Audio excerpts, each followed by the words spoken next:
बुधादित्य योग यानी कि सूर्य और बुध का कंजंक्ट, ये अपने आप में एक बहुत ही खास या बहुत शुभ योग है। और जब ये योग एलिवेशन के हाउस में बनता है यानी कि एकादश भाव में बनता है तो इसका इम्पैक्ट और ज्यादा बढ़ जाता है। अब मकर राशि वाले लोगों के लिए ये बुधादित्य योग बन रहा है इस महीने में एकादश भाव में। दिसंबर का महीना आप लोगों के लिए कैसा रहेगा, इसी के बारे में हम इस वीडियो में बात कर रहे हैं। वेरी वार्म वेलकम, बहुत स्वागत है। 2024 का आखिरी महीना है तो जानना ज़रूरी है कि आप लोगों के लिए कैसा रहेगा। तो मंथली सीरीज का ये 10th वीडियो है, यानी कि इस वीडियो में हम बात कर रहे हैं मकर राशि कैप्रिकॉर्न्स के लिए दिसंबर का पूरा महीना कैसा रहेगा। आपकी personal life, professional life, health, career, हर एक एस्पेक्ट से बात होगी। आपका जो चार्ट है सबसे पहले उसको देखते हैं, समझते हैं कि आपके लिए चार्ट जो है दिसंबर के महीने का क्या कुछ कहता है। सबसे पहले तो देखिए, शनि जो है आपके सेकंड हाउस में है, शुक्र लग्न में रहने वाले हैं, सूर्य बुध का कंजंक्ट है आपके लिए 11th हाउस में, केतु आपके लिए नवम भाव में है, वहीं पर मंगल जो है वो सप्तम भाव में ट्रैवल कर रहे हैं, राहु थर्ड हाउस और देवगुरु बृहस्पति जो है वो पंचम भाव में बैठे हैं। अब इसके हिसाब से 2024 में दिसंबर का महीना कैसा रहेगा। सबसे पहले तो मकर राशि वाले लोगों के लिए अब नवंबर का एंडिंग जो था आप लोगों के लिए वो बहुत ज़्यादा मेहनत करवाने वाला था। इस अवधि में आपने प्रयास बहुत ज़्यादा किए होंगे, आपने एफर्ट्स बहुत ज़्यादा किए होंगे। तो दिसंबर की शुरुआत, हम सबसे पहले आपके कार्य क्षेत्र की बात कर रहे हैं, तो महीने की शुरुआत आपके लिए एफर्ट्स के रिस्पॉन्सेज लेकर के आ सकती है। इस महीने के अंदर आपको पूरा पूरा सौभाग्य मिलेगा। आपने जो भी एफर्ट किया, आपने जो भी अपनी तरफ से मेहनत की है, उसका आउटपुट आपको मिलना शुरू हो जाएगा। तो नौकरी पेशा लोगों के लिए बहुत ही बेहतरीन समय रहेगा दिसंबर का।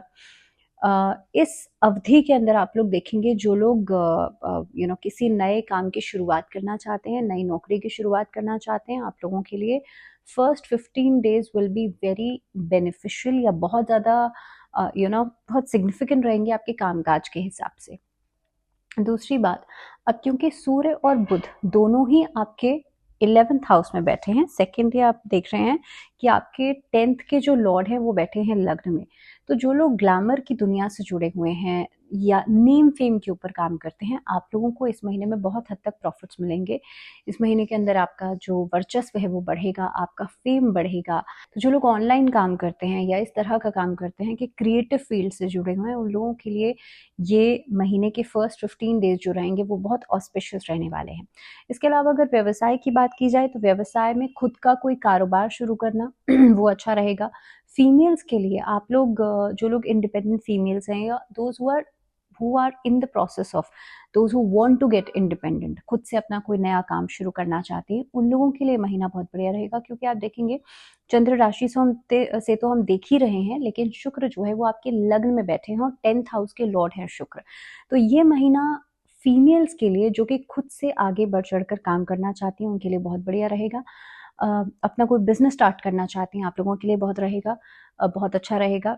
परफ्यूम इंडस्ट्री या फ्रैग्रेंस से जुड़ा हुआ कुछ काम, फूलों से जुड़ा हुआ कुछ काम, फ्लावर्स से जुड़ा हुआ कुछ काम, इनफैक्ट कपड़े के व्यापारी जो लोग हैं, ज्वेलरी से जुड़ा हुआ काम, ये सभी काम आपके लिए ऑस्पिशियस रहने वाले हैं। अगर लोन लेने के बारे में सोच रहे हैं तो आप लोगों को कोशिश करनी चाहिए इस महीने में सैटरडे के दिन और ट्यूसडे के दिन, इन 2 दिनों पर कर्जा लेना आपको अवॉइड करना चाहिए। इस दौरान आप देखेंगे आपके जो शुभचिंतक हैं, आपके आसपास के जो लोग हैं, वो आपको सपोर्ट करेंगे। दैट मीन्स वेल विशर्स जो हैं वो भरपूर तरह से आपका एक योगदान, सहयोग जो है वो करेंगे। इसके अलावा किसी उच्च पद की प्राप्ति आपको हो सकती है इस महीने के अंदर। मकर राशि वाले खास तौर पर सरकारी विभाग से जो लोग जुड़े हुए हैं, उन लोगों को किसी खास रिस्पॉन्सिबिलिटी के लिए नियुक्त किया जा सकता है। कॉन्ट्रैक्चुअल कामों में भी आप लोगों के लिए फ़ायदा होगा, लेकिन अगर मैं सरकारी पक्ष की बात करूँ तो डेफिनेटली आपका जो मान सम्मान है या आपका जो वर्चस्व है वो बढ़ेगा इस अवधि के अंदर। दिस इज़ द टाइम जब, जैसे हम पहले भी बात कर रहे थे, कि आपकी लोकप्रियता जो है वो बढ़ती हुई नज़र आती है, तो फेम जो है उस पर आप काम कर सकते हैं। करियर और कारोबार दोनों ही सिलसिले में आपके लिए यात्राएं जो हैं वो संभव हैं, और ये यात्राएं आपके लिए डेफिनेटली एक आपके काम में बढ़ोतरी लेकर के आएंगी। तो नए लोगों से मिलना, नई डीलिंग्स करना, ये सभी चीज़ें जो हैं इस महीने के अंदर हो सकती हैं। तो आर्थिक स्थिति के हिसाब से अगर देखा जाए तो सुख सुविधाओं की चीज़ों के ऊपर, लग्जरियस चीज़ों के ऊपर इस महीने में खर्चा हो सकता है। इनफैक्ट इस महीने के अंदर आप प्रॉपर्टी खरीदने के बारे में सोचा जा सकता है। इन्वेस्टमेंट पॉइंट ऑफ व्यू से एक महीना बहुत बढ़िया रहने वाला है। पार्टनरशिप में जो लोग कारोबार कर रहे हैं उन लोगों को थोड़ा सोच समझ कर इस महीने में अगर कोई साथ में कोई इन्वेस्टमेंट करनी है तो वो बहुत सोच समझ के करनी चाहिए। इनफैक्ट लेन देन जो अगर आप कर रहे हैं खास तौर पर किसी नए काम के लिए, उसमें भी लेन देन में सावधानी बरतनी चाहिए अगर आप किसी अनजान व्यक्ति के साथ लेन देन कर रहे हैं। रिलेशनशिप्स के लिहाज से देखा जाए तो महीने का उत्तरार्ध का जो समय रहेगा, जो मिड ऑफ द मंथ रहेगा, ये कहीं ना कहीं पे आपके लिए डिफिकल्टीज लेकर के आ सकता है रिलेशनशिप्स के लिहाज से। अगर लव रिलेशनशिप्स के हिसाब से बात की जाए तो इस महीने में जल्दबाजी करने से बचिएगा किसी भी नए रिश्ते की शुरुआत करने के लिए। इनफैक्ट अगर मैरिज प्रपोजल्स आपको कहीं से मिल रहे हैं उस पर भी आपको सोच समझकर आगे जवाब देना चाहिए। दैट मीन्स टाइम टेकिंग जितना वो डिसीजन रहेगा उतना ही आपके लिए बढ़िया रहेगा, सोच समझकर आगे बढ़ेगा। जो लोग ऑलरेडी मैरिड हैं उन लोगों के लिए स्थितियां आपके लिए बेहतर हो रही हैं, लेकिन मंगल की उपस्थिति सप्तम भाव में ईगोइस्टिक इश्यूज को बढ़ा सकती है। तो जो लोग अभी हाल फिलहाल में those who are getting married या जिनकी नई शादी हुई है उन लोगों के लिए खास तौर पर इस अवधि में बहुत मेजर डिसीजंस लेने से बचिएगा। आप अगर साथ मिलकर के भी कोई बड़ा फैसला लेना चाहते हैं तो उसमें भी आप लोग कोशिश कीजिएगा कि थोड़ा सा टाइम टेकिंग अगर करके लेंगे तो आपके लिए बेहतर रहेगा। कुछ बेहतर आउटकम एज सच आ सकता है क्योंकि इस अवधि में बहुत हद तक चांसेस हैं कि आप ओवर हीटेड अप डिसीजंस ले सकते हैं, जल्दबाजी में आकर, गुस्से में आकर ऐसा फैसला कर सकते हैं। तो बेहतर यही होगा, सोचिए समझिए उसके बाद फैसला कीजिएगा, क्योंकि मंगल की उपस्थिति सप्तम भाव में ईगोइस्टिक इश्यूज को बढ़ाएगी, गुस्से को बढ़ाएगी, आक्रामकता को बढ़ाएगी। और वैसे भी मंगल इस समय पर खास तौर पे देखा जाए तो अपनी नीच की राशि में, यानी कि मंगल की स्थिति वैसे भी अच्छी नहीं है और इस अवधि में रेट्रोग्रेड भी हैं। तो कहीं ना कहीं पे ये जो परिस्थितियां हैं वो आपके लिए एक नेगेटिव इम्पैक्ट दे सकती हैं आपके वैवाहिक जीवन के ऊपर। जितना हो सकता है आप लोग मंगलवार के दिन लाल रंग की चीज़ों का दान ज़रूर करें। ये आपके लिए मंगल के इम्पैक्ट को कम करेगा। लाल कपड़े का दान कर सकते हैं, गुड़ का दान कर सकते हैं, आप मसूर की दाल का दान कर सकते हैं जो रेड कलर की दाल होती है। तो ये सभी चीज़ों का डोनेशन आप लोग कर सकते हैं। अब बात करते हैं आप लोगों के लिए खास तौर पर सेहत के लिहाज से ये महीना कैसा रहेगा। तो देखिए हेल्थ प्रोस्पेक्ट से देखा जाए तो इस महीने के अंदर क्योंकि सूर्य बुध दोनों ही आपके 11th हाउस में है तो सेहत पहले से बेहतर हो रही है। इस महीने के अंदर आप अलग अलग एक्टिविटीज़ को ज्वाइन कर सकते हैं, योगा, फिटनेस, डांसिंग, इस तरह से इन एक्टिविटीज़ को ज्वाइन करके आप अपनी सेहत का ध्यान रखेंगे। ये महीना खासतौर पे इनिशियल जो हफ्ता रहेगा, महीने की जो शुरुआत रहेगी, आपके अंदर बहुत ज़्यादा ऊर्जा रहेगी, बहुत एक्टिविटीज़ में आप खुद को इन्वॉल्व करेंगे। लेकिन लेटर हाफ में कहीं ना कहीं पे ये जो ऊर्जा है वो कॉन्फिडेंस में कमी के रूप में दिखाई देगी, क्योंकि सूर्य जो है 11th हाउस से 12th हाउस में चले जाएंगे और ये समय कुछ इस तरह का हो सकता है कि आप जितनी एनर्जी के साथ महीने की शुरुआत में दिखाई देंगे अपने हेल्थ पॉइंट ऑफ व्यू से, हो सकता है धीरे धीरे करके थकान महसूस हो।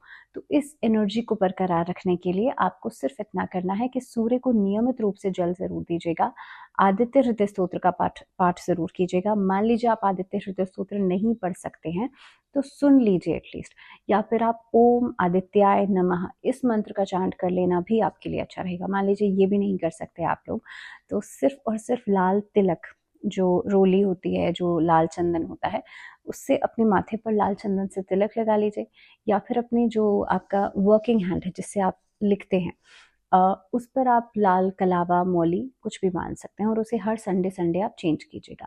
ये कुछ छोटी छोटी रेमेडीज हैं जो आप कर सकते हैं। स्पेशली आपकी हेल्थ बेहतर होगी, आपका कॉन्फिडेंस अच्छा होगा और पूरे महीने के अंदर आप देखेंगे एक स्टेबिलिटी, एक कंसिस्टेंसी हर चीज़ में बनी रहेगी। अब स्टूडेंट्स के हिसाब से अगर देखा जाए तो इस महीने के अंदर जो स्टूडेंट्स हैं वो उच्च शिक्षा के लिए प्रेरित हो सकते हैं, मोटिवेटेड हो सकते हैं, हायर एजुकेशन के बारे में सोचा जा सकता है, या खास तौर पे बच्चे जो बाहर जाकर के पढ़ाई करना चाह रहे थे उनके लिए भी कुछ ऐसे प्रॉस्पेक्ट्स बन सकते हैं कि आप ट्रैवल कर लें। इनफैक्ट जिनके लिए ट्रैवलिंग में दिक्कतें आ रही थी, ये दिक्कतें खत्म हो सकती हैं इस अवधि के अंदर। आर्ट में, कला में दिलचस्पी आपकी ज़्यादा बढ़ेगी या इन डायरेक्शंस में आप लोग कुछ नया करने के लिए प्रेरित हो सकते हैं। आप अगर ऑलरेडी इस फील्ड में हैं तो आपको आपकी कला का प्रदर्शन करने का मौका मिल सकता है। तो कुछ इस तरह के चांसेस जो हैं मकर राशि वाले लोगों के लिए रहेंगे। अब खासतौर पे ये महीना आपके लिए शेयर मार्केट के हिसाब से कैसा रहेगा? तो देखिए, शेयर मार्केट को लेकर के थोड़ा-सा डाइसी चीज़ें हो सकती हैं। पहली बात तो डिसीजन मेकिंग अगर आप कर रहे हैं, भई मुझे इस शेयर में इन्वेस्ट करना है, इसमें नहीं करना, वो बहुत जल्दबाज़ी में नहीं कीजिएगा। बहुत सोच समझ के डिसीजंस लीजिएगा और अपने पैसे को सही तरीके से अगर आप इन्वेस्ट करना चाहते हैं तो रिस्क लेने से बचेगा। मकर राशि वाले लोगों के लिए वैसे भी फर्स्ट हाफ जो रहेगा उसमें भी आप थोड़ा बहुत कर लें, लेकिन सेकंड हाफ में रिस्क लेना बिल्कुल भी ठीक नहीं है। अगर रेमेडीज़ की बात की जाए तो भगवान शिव पर बेलपत्र चढ़ाइएगा और कोशिश कीजिएगा कि शनिवार के दिन जो शमी का पत्ता होता है, शमी पत्र जिसे कहा जाता है, तो सोमवार के दिन आप बेलपत्र चढ़ाएँगे और शनिवार के दिन शमी पत्र चढ़ाएँगे और नमः शिवाय का चांट करेंगे। ऐसा करने से आप देखेंगे जितनी भी प्रॉब्लम्स मैं आपको बता रही हूँ, छोटी-छोटी, ये सभी प्रॉब्लम्स खत्म होंगी and you will get through it. So this was all about Capricorns. मकर राशि वाले लोगों के लिए दिसंबर का पूरा महीने का जो एक ओवरऑल व्यू था उसके बारे में हमने बात करी। अगली वीडियो में हम बात करेंगे एक्वेरियंस यानी कि कुंभ राशि वाले लोगों के लिए पूरा महीना कैसा रहेगा दिसंबर का। तो टिल द नेक्स्ट वीडियो ध्यान रखिए अपना और जुड़े रहिए चैनल के साथ। नमस्कार।